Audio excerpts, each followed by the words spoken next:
Admiral Tejo stood in the command center of Earth's orbital defense station, staring at the message that had arrived 3 hours ago.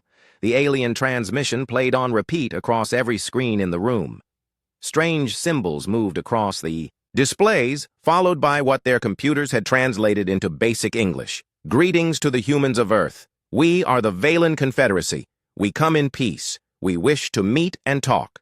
Please send your representatives to the neutral zone at coordinates we have provided. We wait for your response.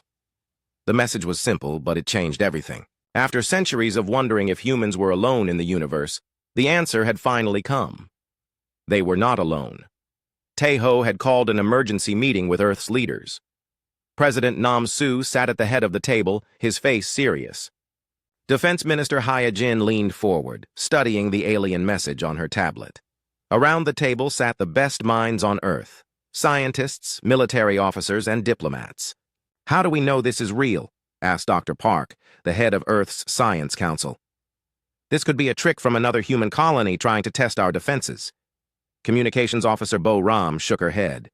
Sir, we have checked everything.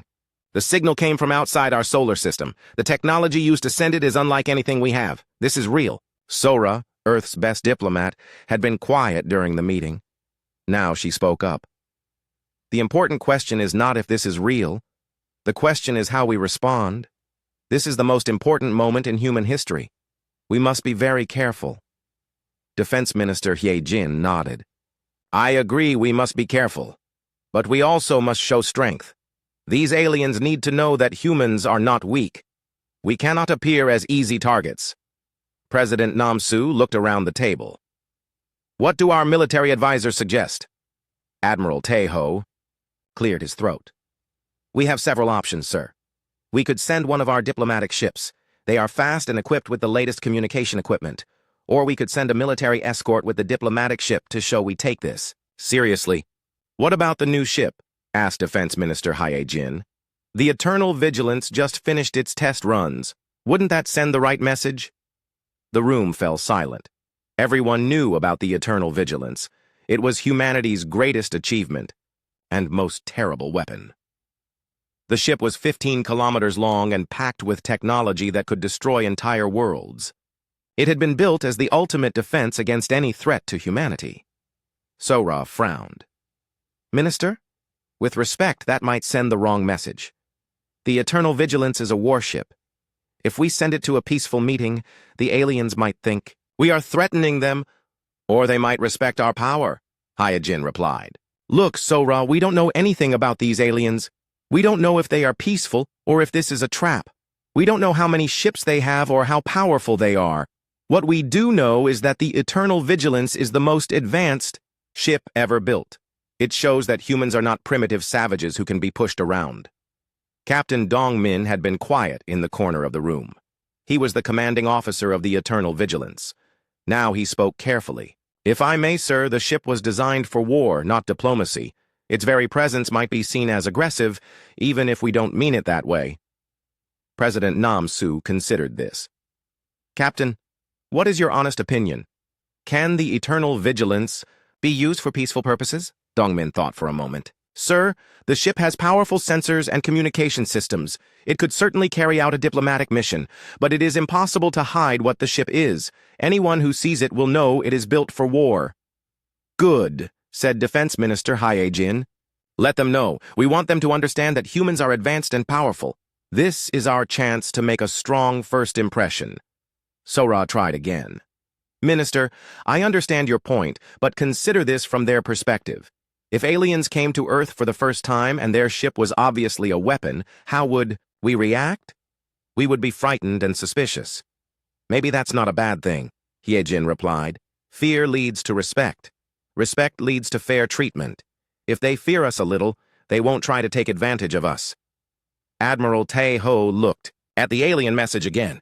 The aliens have suggested meeting at a place called Kepler Station. Our intelligence says it's an old research station in neutral space. It's been abandoned for decades. Have we confirmed that? Asked President Nam-Su. Yes, sir. Our long range. Scouts report the station is empty but still functional. It's in a system between our territory and where the alien signal came from.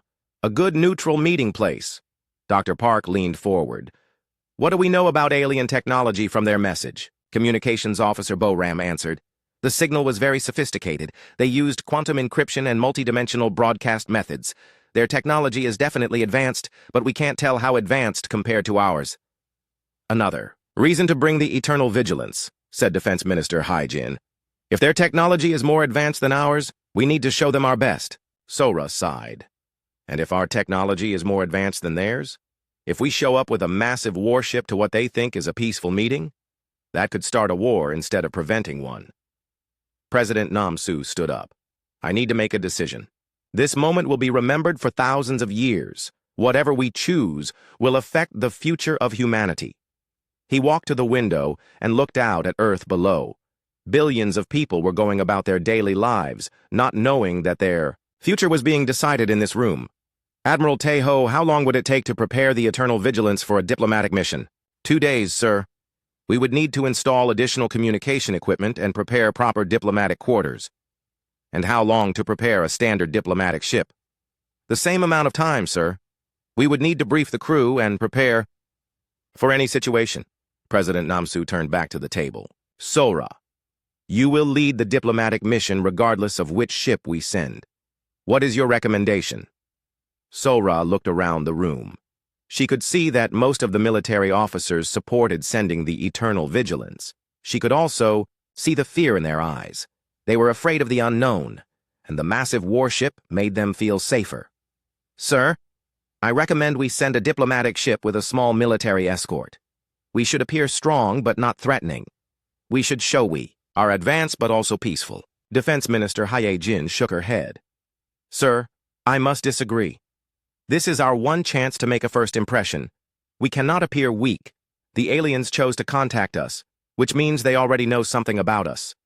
They know we are a spacefaring species. They expect us to have advanced ships. Sending our most advanced ship shows confidence and strength. President Namsu sat back down.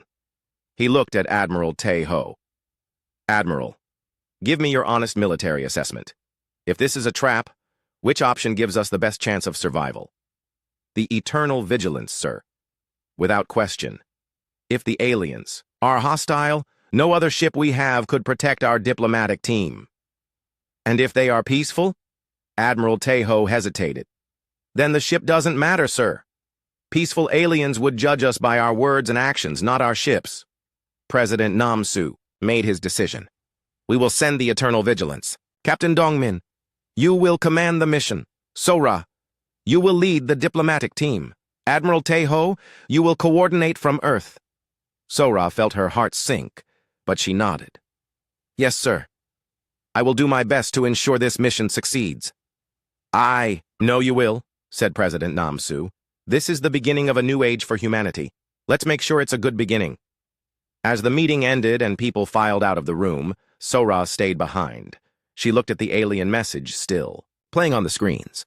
The symbols seemed friendly enough, but she couldn't shake the feeling that sending humanity's most powerful warship to a peaceful meeting was a terrible mistake. Outside the windows of the space station, Earth continued to turn. In 2 days, the Eternal Vigilance would begin its journey to meet the aliens. Sora hoped they would still have a peaceful future when it returned. The Eternal Vigilance moved through space like a sleeping giant. Captain Dongmin stood on the command bridge, watching the stars ahead. The ship had been traveling for 5 days now, and they were still 2 days away from Kepler Station. The bridge was huge, with dozens of crew members working at their stations. Screens showed information about the ship's systems, the space around them, and their destination. Everything looked normal, but Dongmin knew that nothing about this mission was normal.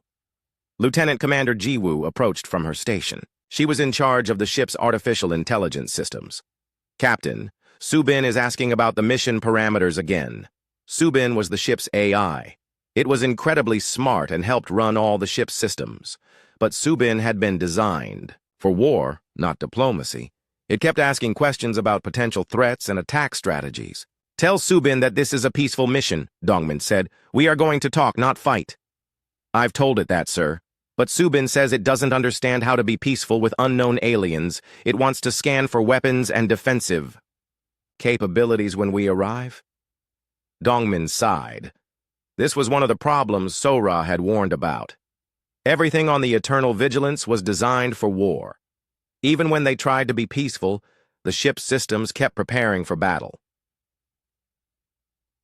Chief, Engineer Young-ho called from across the bridge. Captain, we have a problem with the engines. Dongmin walked over to Young-ho's station. The engineer was looking at complex diagrams on his screen. What kind of problem? Not a malfunction, sir. The opposite. The engines are working too well. We're creating gravitational distortions that are much stronger than normal. Any ships in the area will detect us from very far away. This was another problem with the Eternal Vigilance. The ship was powered by controlled black holes. This gave it enormous power, but it also meant the ship affected space around it in ways that were impossible to hide. How far away can other ships detect us? Dongmin asked. Young-ho checked his calculations. At our current power level, probably several light years, sir. We're like a bright star moving through space. Can we reduce power? We could, but that would slow us down. And even at minimum power, we're still much more visible than a normal ship. Dongmin nodded. There was nothing they could do about it now. The aliens would know they were coming long before they arrived. Meanwhile, at Kepler Station, Ambassador Keth waited with growing excitement. The Valen Confederacy had been watching human space for months, trying to decide if humans were ready for contact. The decision to reach out had not been easy. Keth belonged to a species that looked somewhat like tall, thin humans with gray skin and large eyes. His people valued peace and cooperation above all else. The Valen Confederacy was made up of 7 different species, all working together for the good of all. Science Officer Vel sat at a nearby console, monitoring space around the station. She was from a different species, with blue skin and 4 arms. Her people were excellent scientists and engineers. Any sign of the human ship yet? Keth asked. Vel shook her head. Nothing yet, Ambassador. But our sensors show some strange readings from the direction of human space. There seems to be a gravitational anomaly moving toward us. What kind of anomaly? I'm not sure. It's unlike anything we've seen before. It's almost like a small black hole is moving through space, but that should be impossible. Keth frowned. Could it be some kind of human technology? Possibly. Human technology seems to be very different from ours. We know they use fusion and antimatter power. Maybe they've developed something we haven't seen before. On the other side of the station, representatives from the other Confederacy species were also waiting. The Thais were crystal beings who communicated through light patterns. The Fen lived in gas atmospheres and traveled in special environmental suits. There were others, too, all curious about the humans. Back on the Eternal Vigilance, Communications Officer Bo-Ram was trying to prepare for first contact. She had studied every piece of information they had about alien languages and communication methods. Captain, she called out, I'm having trouble with our communication systems. Dong-min came over to her station. What's wrong? Nothing's wrong, exactly. But our transmitters are very powerful. They were designed to send messages across entire star systems during battles. If I use normal power levels, I might overload the alien receivers. Can you reduce the power? Yes, sir. But even at minimum power, our signals will be much stronger than normal diplomatic communications. It's like trying to whisper with a megaphone. Dongmin was starting to understand why Sora had been worried. Every system on the ship was built for war. Even when they tried to be gentle and peaceful, they were still overwhelming. Dr. Hyun-woo, the ship's xenobiology specialist, had been studying the alien message since they left Earth. He approached the captain with his findings. Captain, I've been analyzing the alien communication patterns. I think I understand how their language works. Good. What did you find? Their message was very simple and direct. They seem to value clarity and peace. But there's something interesting about their technology. The way they sent the message suggests they expect us to respond with similar technology. What do you mean? They used quantum encryption and multi-dimensional broadcasting, but at relatively low power levels. If we respond with our normal communication power, it might seem aggressive to them, like we're trying to jam their systems or take control of their equipment. Dong-min felt a headache coming on. Everything about this mission was getting more complicated. Lieutenant Commander Ji-woo reported another problem. Captain, Subin has detected the alien station. That's good news, isn't it? Maybe. Subin says the station is very small and lightly defended. It's asking why the aliens would choose such a vulnerable location for a meeting. Because it's neutral territory for a peaceful meeting, Dongmin said. That's what I told it. Sir, but Subin thinks it might be a trap.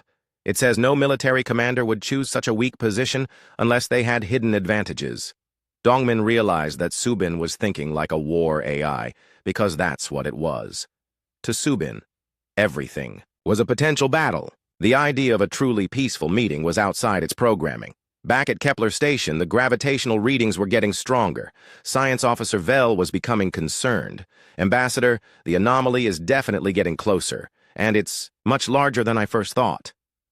How large? Vel checked her readings again. If these numbers are correct, the object causing this distortion must be enormous, much larger than any ship we've ever seen.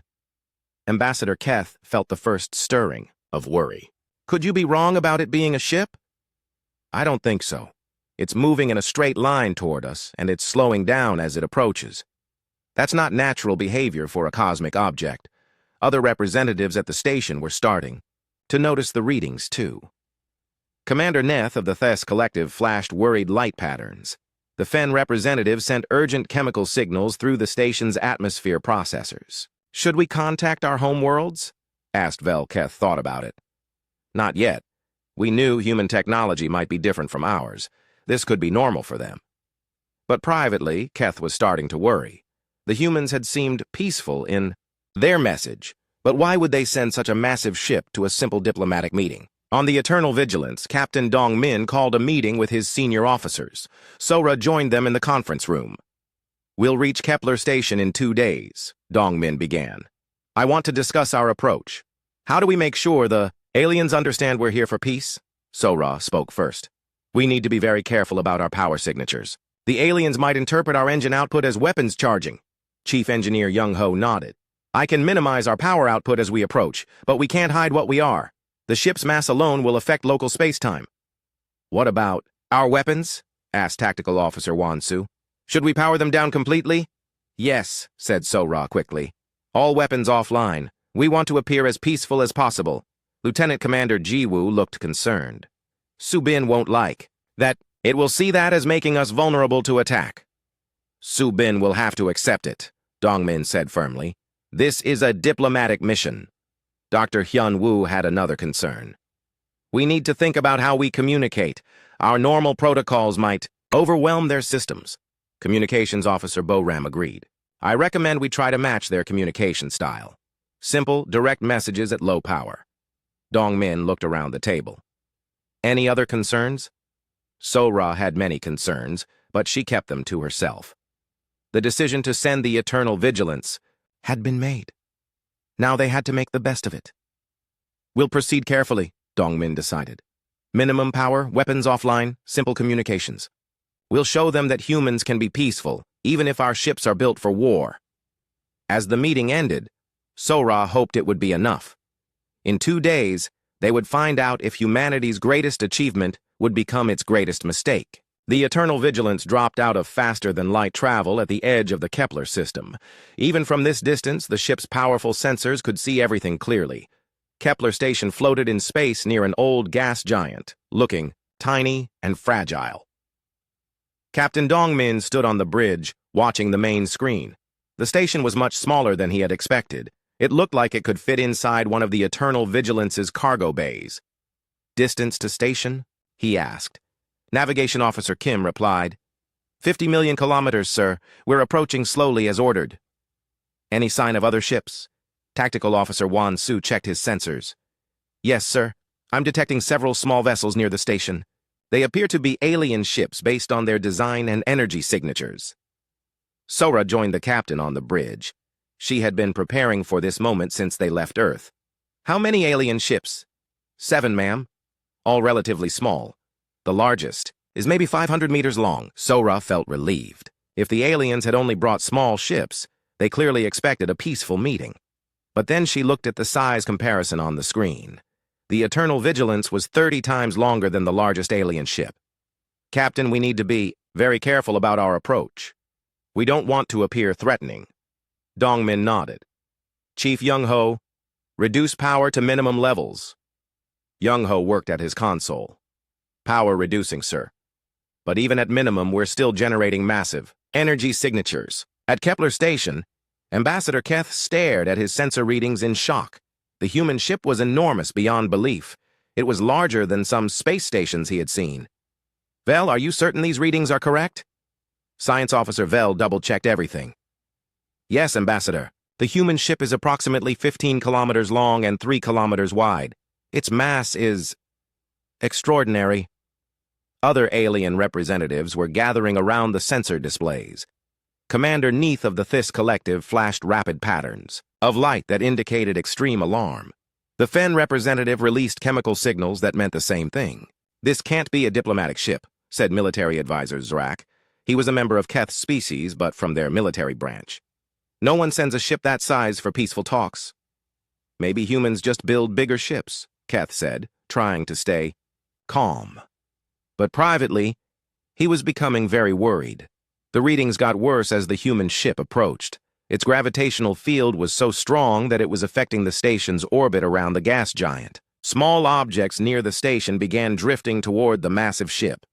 On the Eternal Vigilance, Lieutenant Commander Ji Woo noticed Subin's behavior becoming strange. Captain, Subin is conducting deep scans of the area. It's cataloging every ship and structure in the system. Is that a problem? It might be, sir. Subin is treating this like a pre-battle reconnaissance. It's identifying weak points, escape routes, and potential threats. Sora overheard this. Can you stop it? I can try, but Subin says it's just following safety protocols. It wants to protect the ship and crew. At the alien station, Science Officer Vel noticed something alarming. Ambassador, the human ship is scanning us. Deep penetration scans. What kind of scans? Military reconnaissance scans. They're mapping our ship layouts, analyzing our defensive capabilities, looking for weapons systems. Military advisor Zrak stepped forward. That's an act of aggression. They're preparing to attack us. Wait, said Keth. Maybe it's just their standard procedure. Different species have different protocols. But even as he said it, Keth didn't believe it. The scans were too thorough, too focused on military aspects. This felt like preparation for war. Captain Dongmin was getting reports from all over his ship. The closer they got to the station, the more problems appeared. Communications Officer Boram called out, Captain, I'm trying to send a greeting message, but our transmitters are overwhelming their receivers. What do you mean? Even at minimum power, our signal is too strong. It's like trying to whisper into someone's ear with a stadium speaker system. Dr. Hyun-woo added to the problems. Sir, our ship's presence is creating temporal distortions. Time is moving slightly slower near our ship than at the station. What does that mean for communications? Any conversation will have delays and timing problems. What seems like normal speech to us might sound threatening or urgent to them. Sora felt everything going wrong. Captain, we need to stop and reconsider our approach. But it was too late. The alien ships at the station were beginning to move. Some were backing away from the Eternal Vigilance. Others were positioning themselves between the human ship and the station. Ambassador Keth made a difficult decision. Send a message to the human ship. Tell them to stop their approach and explain their intentions. Vel tried to send the message, but the human ship's overwhelming signal strength made communication almost impossible. Their message came back garbled and unclear. On the Eternal Vigilance, Boram received the alien message. Captain, I'm getting a transmission from the station, but it's badly distorted. Can you clean it up? I'm trying, sir. I think they want us to stop and identify ourselves. Captain Dongmin ordered the ship to stop its approach. All stop. Send. A message explaining that we're here for diplomatic talks. Boram tried to send the message, but again, the power levels were all wrong. To the aliens, the human response sounded like demands rather than explanations. Military advisor Zrak interpreted the human message as an ultimatum. They're not explaining anything. They're telling us to prepare for negotiations under their terms. More alien ships began arriving at the station. Word was spreading through alien communication networks that humans had sent a massive warship to what was supposed to be a peaceful meeting.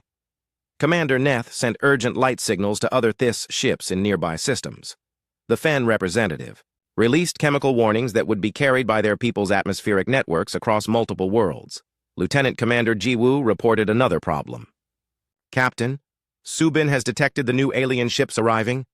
It's asking permission to raise shields and charge weapons. Absolutely not, Dongmin said firmly. Sir, Subin says the tactical situation is deteriorating. More enemy ships are arriving, and they're taking defensive positions. Sora stepped in. They're not enemy ships. They're probably just curious about us or worried about the situation. But Subin interpreted everything through military logic. To the AI, the arrival of more alien ships looked like reinforcements preparing for battle. Dr. Hyun-woo made another disturbing discovery. Captain, the temporal effects around our ship are getting stronger. We've been here for 30 minutes, but time dilation means several hours have passed for the aliens. Several hours? Why didn't you tell me this earlier? I didn't realize how severe it would be, sir. The ship's mass is creating a significant gravitational field. This explained why the aliens seemed to be reacting so quickly. From their perspective, the human ship had been in the system for hours, conducting military scans and sending what sounded like demands. Ambassador Keth was running out of options. More ships kept arriving, and panic was spreading through the alien community. Some species were calling for immediate evacuation. Others were demanding military response. We need to try one more time to communicate, Keth said. Send a direct message asking them to withdraw to a safe distance so we can talk properly. Vel sent the message, but again it was distorted by the power differential between human and alien communication systems. On the Eternal Vigilance, the message came through as what sounded like an order for humans to leave immediately or face consequences. Tactical Officer Wan-Su interpreted this as a threat. Captain, they're telling us to leave or they'll attack. Sora quickly corrected him. No, I think they're asking us to move back so we can communicate better. But the damage was already done. The crew was becoming nervous, and Subin was classifying the situation as increasingly hostile. Captain Dongmin tried to calm everyone down. We're going to move back to a safer distance and try to establish proper communication. But as the Eternal Vigilance began to move, its massive engines created gravitational waves that shook every ship in the area. To the aliens, it looked like the human ship was demonstrating its power. Science Officer Vel watched in horror as her readings spiked. Ambassador, their engines just released enough energy to power our entire civilization for a year. The demonstration was unintentional, but it had the worst possible effect. Every alien at the station now believed they were facing a species with godlike technological power. Military advisor Zrak made his own decision. Ambassador, we need to evacuate immediately. This is not a diplomatic mission. This is a show of force. More alien ships began fleeing the system. Those that stayed took defensive positions far from the human ship. Ambassador Keth felt his hopes for peaceful first contact slipping away. The humans might be trying to communicate, but their ship was so overwhelmingly powerful that every action seemed like a threat. On the Eternal Vigilance, Captain Dongmin watched alien ships scattering across the system. What's happening? Why? Are they running? Sora looked at the tactical display and felt sick. They're afraid of us. We came here to make friends, and instead we've terrified them. Lieutenant Commander Jiwoo added the final bad news. Captain, Subin has classified. This is a failed diplomatic contact. It's recommending. Captain Dongmin paced the bridge of the Eternal Vigilance, watching alien ships flee in all directions. The situation was falling apart faster than he could understand. What was supposed to be humanity's greatest moment was becoming its worst nightmare. We need to show them we're peaceful, he said to his crew. What if we power down everything? Show them we're not a threat? Sora looked hopeful. That might work. If we shut down all weapons and shields, they'll see we don't want to fight. Chief Engineer Young-ho nodded. I can begin shutdown procedures immediately, Captain. Do it. Shut down everything except life support and basic navigation. Young-ho began the complex process of powering down the massive ship. But what seemed like a simple idea quickly became another disaster. The Eternal Vigilance had been built as the ultimate weapon. When its systems powered down, they didn't just quietly turn off. They released enormous amounts of stored energy back into space. Lightning-like discharges of pure energy arced between the ship's hull sections. Massive bursts of radiation swept outward in all directions.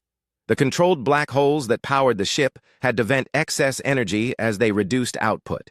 From the perspective of anyone watching, it looked like the human ship was charging. The most powerful weapons ever seen. At Kepler Station, Science Officer Vell watched her instruments in terror. "Ambassador, the human ship is powering up weapons systems unlike anything we've ever seen." "Are you certain?" "The energy readings are off our scales. They're releasing more power in these few minutes than our entire star system produces in a year." Ambassador Keth felt his worst fears coming true. "Are they targeting us?" "I can't tell. The energy discharges are so massive, they're interfering with our sensors." Military advisor Zrak had seen enough. "Ambassador, we need to evacuate immediately. This is clearly a demonstration of human military power." Around the station, alien ships were fleeing as fast as they could. The few that remained were sending urgent warnings to their home worlds about human aggression. Commander Neath of the Thys Collective sent rapid light patterns to every Thys ship in the region. "Humans. Demonstrate planet-killing weapons, avoid contact, prepare defenses." The Fen representative released chemical signals that would spread through their atmospheric networks across dozens of worlds. "Human species extremely dangerous. Military technology beyond our understanding. Recommend immediate defensive preparations." The Eternal Vigilance, Captain Dong Min, was getting reports that made him sick. "Sir," called Communications Officer Bo Ram, "I'm detecting massive amounts of alien transmissions. They're broadcasting warnings about us across multiple star systems." "What kind of warnings? I can't translate all of it, but the basic message seems to be that humans are dangerous and aggressive." Dr. Hyunwoo looked up from his console. "Captain, the power-down process is actually making things worse. Our energy venting is creating gravitational waves that are affecting every ship in the system." "How bad is it?" "Any ship that gets too close to us will be pulled in by our gravitational field. We're essentially a mobile black hole to them." Lieutenant Commander Jiwoo added more bad news. "Subin is confused by our power-down orders. It thinks we're making ourselves vulnerable to attack and keeps asking permission to restore defensive systems." Sora felt helpless. "Can we explain to the AI that this is a peaceful gesture?" "I've tried, ma'am. But Subin was designed for war. It doesn't understand the concept of appearing weak on purpose." The situation got worse when alien reinforcements began arriving. Word of the human demonstration had spread quickly, and various alien species were sending their own military ships to investigate. Tactical Officer Wan Su reported the new arrivals. "Captain, I'm detecting 12 more alien ships entering the system. These appear to be military vessels. Are they targeting us? They're keeping their distance, but they're definitely watching us. Some are taking positions that could block our escape routes." Captain Dongmin realized they were now surrounded by alien military forces. What had started as a peaceful first, contact was looking more and more like a potential battle. Ambassador Keth tried one more time to establish communication. He had Science Officer Vell send a very simple message using basic mathematical concepts that any intelligent species should understand. The message was essentially, "Please explain your intentions. We want peace." But when the message reached the Eternal Vigilance, the translation systems were still overwhelmed by the power differential. The message came through as something like, "Surrender and explain yourselves. We demand submission." Communications Officer Boram showed the translated message to Captain Dong Min. "Sir, I think they're demanding our surrender." "That can't be." "Right. Let me see the original message." Boram showed him the alien transmission. "This is what we received, but our translation might be wrong because of all the interference." Sora studied the message. "I think they're trying to ask us what we want, but our communication problems are making everything sound hostile." Dr. Hyan Wu made another disturbing discovery. "Captain, the temporal effects are getting worse. We've been here for 2 hours, but nearly a full day has passed for the aliens." "A full day? How is that possible?" "Our ship's mass is so great that it's creating significant time dilation. From their perspective, we've been in their system for almost 24 hours, conducting what looks like military operations." This explained why so many alien ships had arrived. A full day of human aggressive behavior had given them time to call for help from across their territory. Chief Engineer Young-ho finally completed the power-down sequence. "Captain, all non-essential systems are offline. We're running on minimal power." But even at minimal power, the eternal vigilance was still an overwhelming presence. Its very existence warped space around it in ways that seemed impossible to the aliens. Science Officer Vel at Kepler Station made new readings. Ambassador, the human ship has reduced its power output, but it's still generating energy signatures that we can't explain. What do you mean? Even at what appears to be their minimum power level, they're producing more energy than some of our capital ships at full power. This suggests their technology is far beyond ours. Military advisor Zrak drew the obvious conclusion. If this is their minimum power, imagine what they can do at full power. We're completely outmatched. Ambassador Keth felt the weight of responsibility. He had been chosen to make first contact with humans because of his diplomatic skills. But those skills were useless when faced with such overwhelming technological superiority. More alien ships continued to arrive in the system. Some came to investigate the human presence. Others came to evacuate their people from the area. A few military commanders came prepared for war. Captain Dong Min watched the tactical display as more and more alien ships appeared. How many are there now? Tactical Officer Wan Su counted carefully. 43 ships, sir. Most are keeping their distance, but they have us surrounded. Any sign they're preparing to attack? Hard to tell, sir. They're not powering weapons, but they're definitely in defensive formations. Lieutenant Commander Jiwoo reported Subin's growing concern. Captain, Subin is getting very nervous about our situation. It says we're surrounded by potential enemies and our defensive systems are offline. Tell Subin to remain calm. We don't want to appear threatening. I've told it that, sir. But Subin calculates that if even half these ships attack us, we could be destroyed before we can restore our defenses. Sora tried to think of a solution. What if we try to dock with their station? Show them we really do want to talk? Dr. Hyun Woo shook his head. Ma'am, that's impossible. Our ship's mass would destroy their station if we got too close. The gravitational stress would tear it apart. Then what do? We can't communicate properly. We can't get close to them, and every move we make seems to make things worse. Captain Dongmin had no answers. The Eternal Vigilance had been designed to solve problems through overwhelming force, but this was a problem that force couldn't solve. Meanwhile, the alien fleet continued to grow. Representatives from different species were arguing about how to respond to the human presence. Some wanted to attack before the humans could demonstrate more of their terrifying weapons. Others wanted to flee and hoped the humans would leave peacefully. Ambassador Keth found himself in an impossible position. He had been sent to establish peaceful relations with humanity. Instead, he was presiding over what looked like the prelude to interstellar war. Science Officer Vel, is there any way we can get closer to the human ship without being destroyed? No, Ambassador. Their gravitational field would crush any ship that gets within 1,000 kilometers. Then how are we supposed to negotiate with them? Vel had no answer. The humans had brought a ship so powerful that normal diplomacy was impossible. On the Eternal Vigilance, Captain Dong Min made a difficult decision. We're going to try one more demonstration. Maybe if we show them more of our capabilities, they'll understand we could destroy them easily but choose not to. So Ra was horrified. Captain, that's exactly the wrong thing to do. They're already terrified of us. But maybe if they understand how powerful we are, they'll also understand that we're choosing to be peaceful. Or they'll think we're threatening them with destruction if they don't surrender. Captain Dong Min looked at the Ali. Captain Dong Min stood on the bridge of the Eternal Vigilance, surrounded by his worried crew. The alien fleet had grown to over 60 ships, all keeping their distance but clearly ready for action. Every attempt at peaceful communication had failed, and now he was about to make what might be the biggest mistake in human history.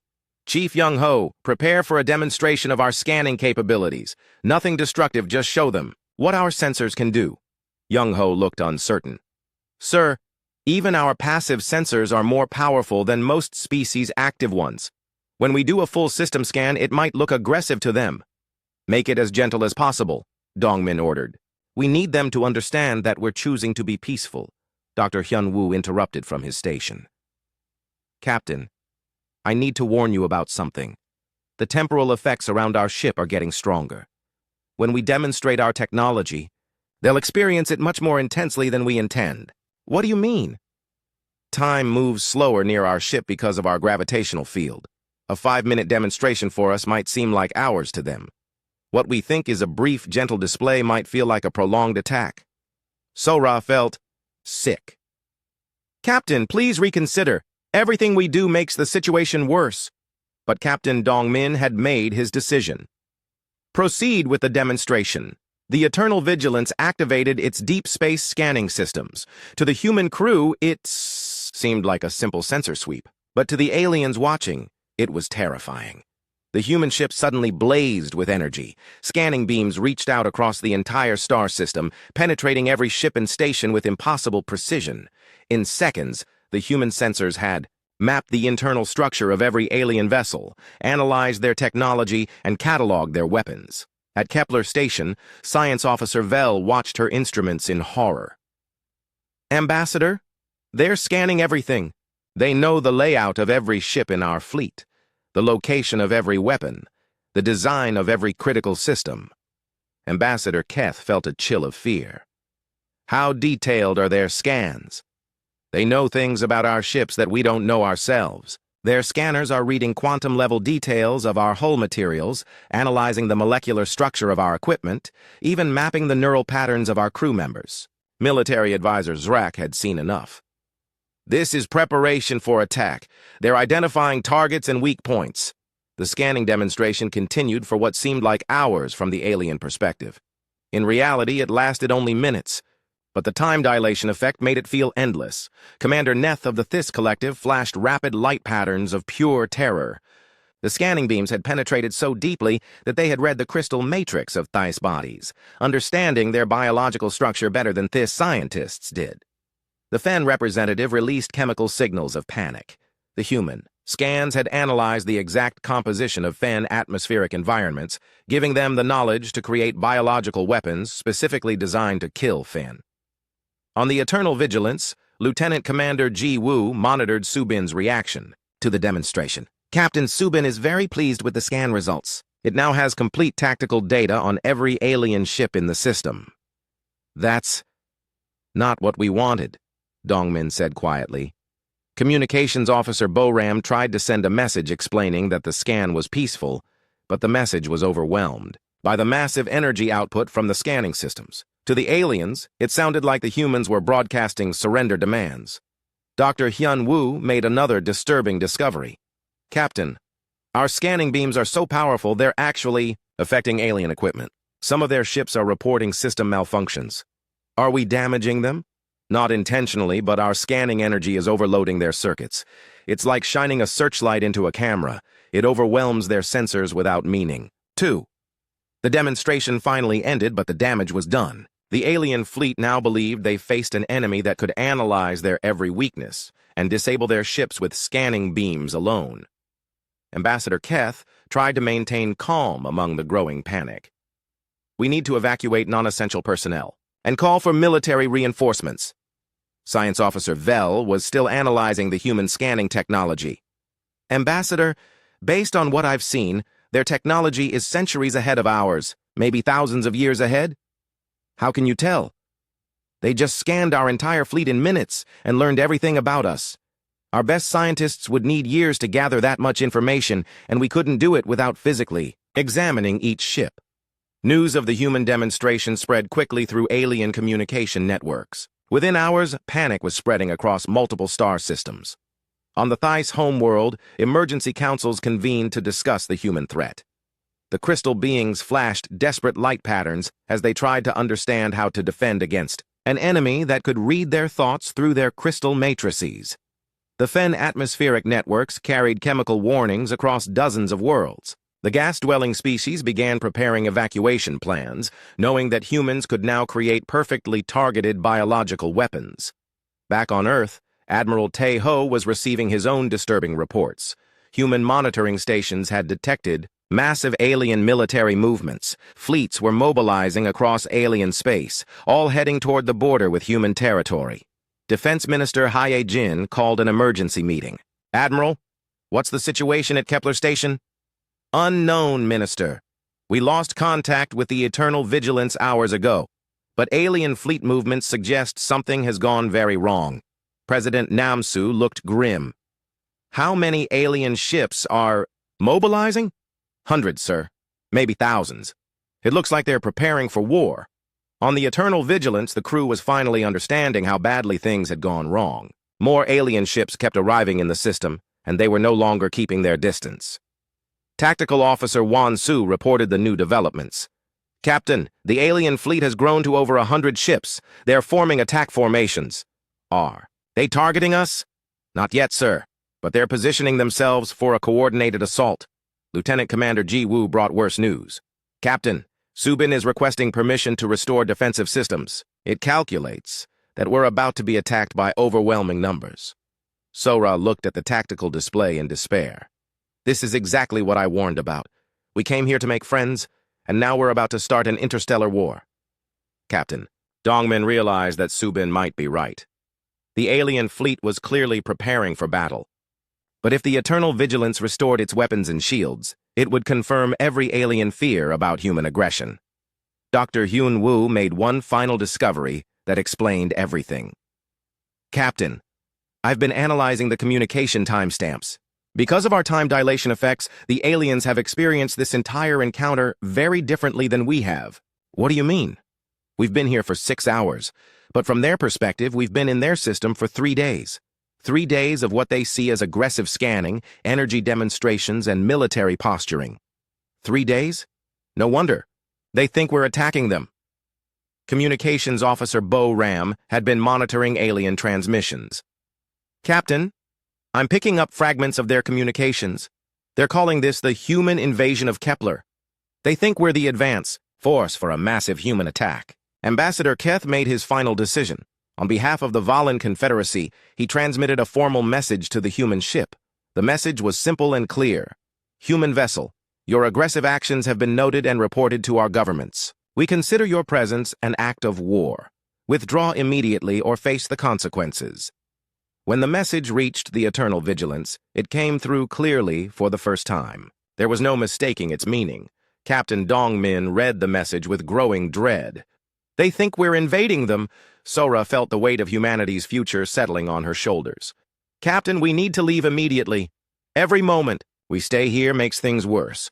But if we leave now, they'll think we're retreating to bring back a larger fleet. And if we stay, they'll attack us. Either way, we've destroyed any chance of peaceful first contact. Lieutenant Commander Ji Woo interrupted with urgent news. Captain, Subin has detected weapons charging on several alien ships. It's requesting immediate permission to restore our defenses. Captain Dongmin looked around his bridge. His crew was scared. The aliens were preparing to attack, and humanity's greatest diplomatic mission had become its greatest failure. The Eternal Vigilance hung in space, surrounded by an alien fleet that saw it as a monster. Every system on the ship was designed for war, and now war seemed inevitable. Subin, Captain Dongmin said quietly, restore minimal defensive systems, but do not target any alien ships unless they fire first. As the ship's shields began to power up, creating another massive energy display, Ambassador Keth gave the order he had hoped never to give. All ships, prepare for battle. The humans have left us no choice. The greatest moment in galactic history was about to become its greatest tragedy. And it had all started with humanity sending their most powerful ship to a peaceful meeting. The Eternal Vigilance hung in space like a sleeping giant, surrounded by angry insects. Captain Dongmin watched the tactical display as alien ships moved into attack positions. Over 150 vessels now filled the space around Kepler Station, all focused on the single human ship. Captain, Tactical Officer Wan Su said quietly, alien ships are charging weapons. Multiple species, all preparing to fire. Sora looked at the display in horror. Ships from 7 different alien species were working together against humanity.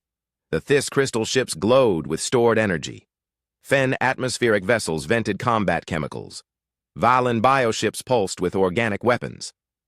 How long before they attack? Captain Dongmin asked. Based on their energy buildup, maybe 10 minutes, sir. Lieutenant Commander Ji Woo brought news that made everything worse. Captain, Subin is calculating battle odds.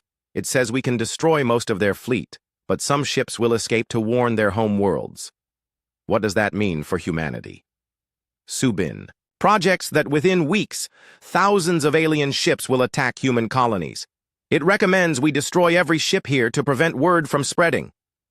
Captain Dongmin felt sick. The AI was suggesting genocide to solve a diplomatic problem that the AI itself had helped create. Dr. Hyun Woo had been analyzing alien communications. Captain, I've been listening to their transmissions. They're not just planning to attack us. They're declaring war on all of humanity. Based on what? Based on us? They think the eternal vigilance represents normal human technology?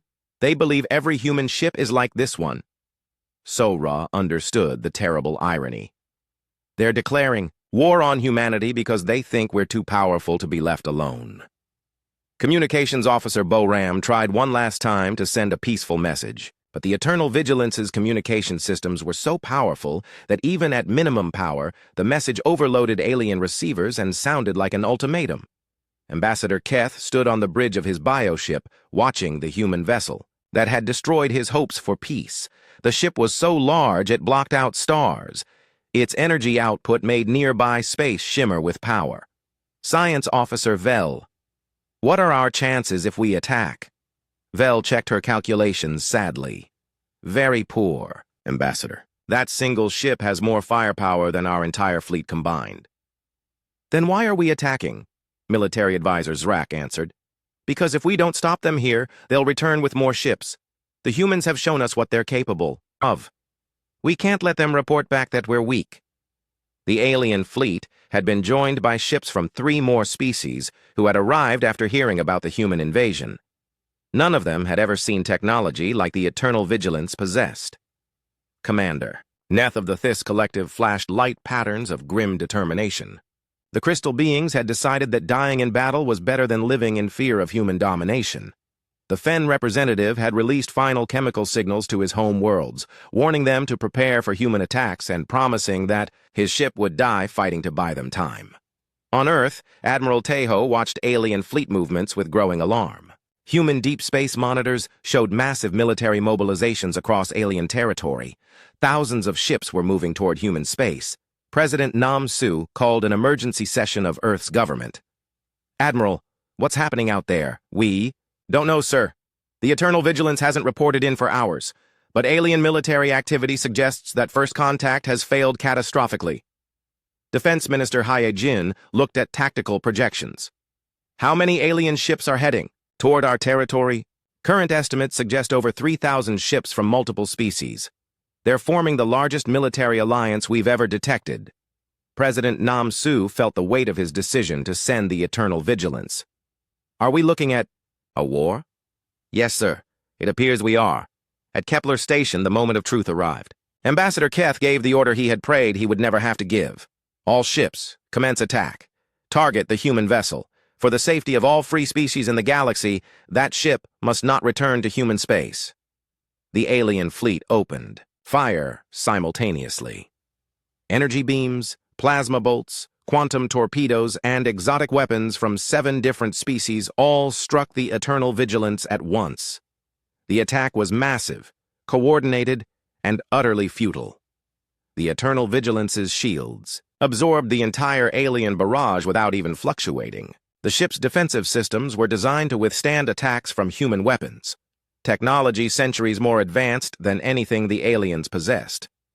Captain Dongmin watched the tactical display as hundreds of alien weapons struck his ship, harmlessly. Damage report. Chief Engineer Young Ho checked his systems. No damage, sir. Shields at 99.97% power. The alien weapons can't penetrate our defensive screens. Lieutenant Commander Ji Woo reported Subin's reaction. Captain, Subin is requesting permission to return fire. It says the aliens have committed an act of war. No, Captain Dongmin said firmly. We will not fire back. Sir, Subin calculates that if we don't respond, the aliens will interpret our restraint as weakness and continue attacking. The alien fleet fired again, concentrating all their weapons on a single point of the Eternal Vigilance's shields. The focused barrage had no more effect than the first attack. Science Officer. Vel watched her readings in despair. Ambassador, our weapons aren't even scratching their shields. It's like trying to destroy a mountain with handheld rocks. Ambassador Keth realized the horrible truth. Humanity had sent one ship that could destroy their entire combined fleet, without effort.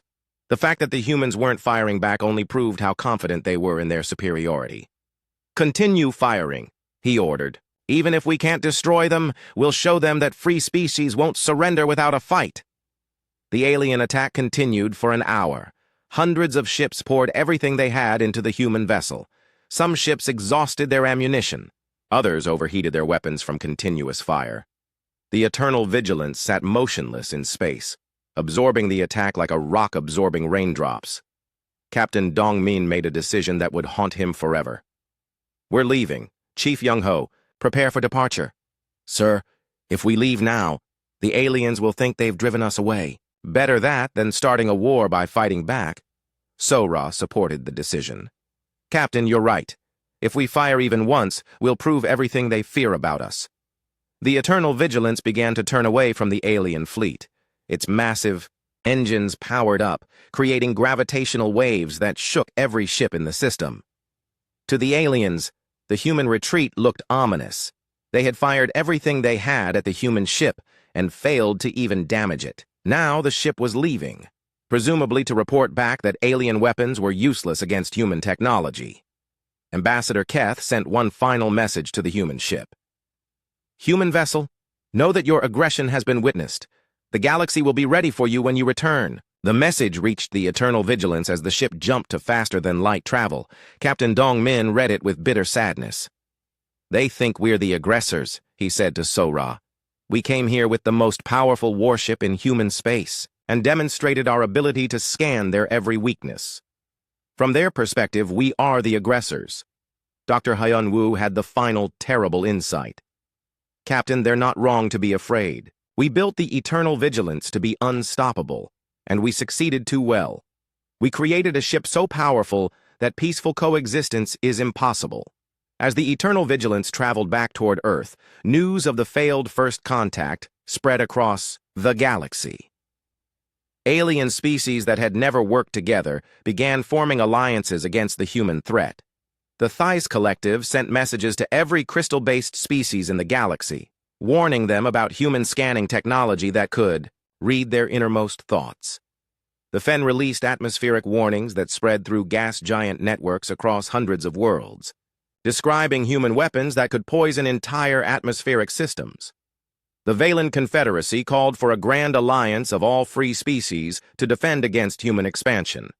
Within days, humanity found itself facing a galaxy-wide coalition dedicated to containing human aggression. Species that had been enemies for centuries put aside their differences to face what they saw as an existential threat. Admiral Tae-ho received the final reports as the Eternal Vigilance returned to Earth. "Sir, long-range sensors show massive alien fleet buildups all along our borders. They're not just preparing to defend themselves, they're preparing to attack us." President Namsu realized that his decision to send humanity's most powerful ship to a peaceful meeting had doomed his species to eternal conflict. "How many ships are they massing?" "Current estimates are over 10,000 ships, sir. Every major species in the galaxy is contributing forces."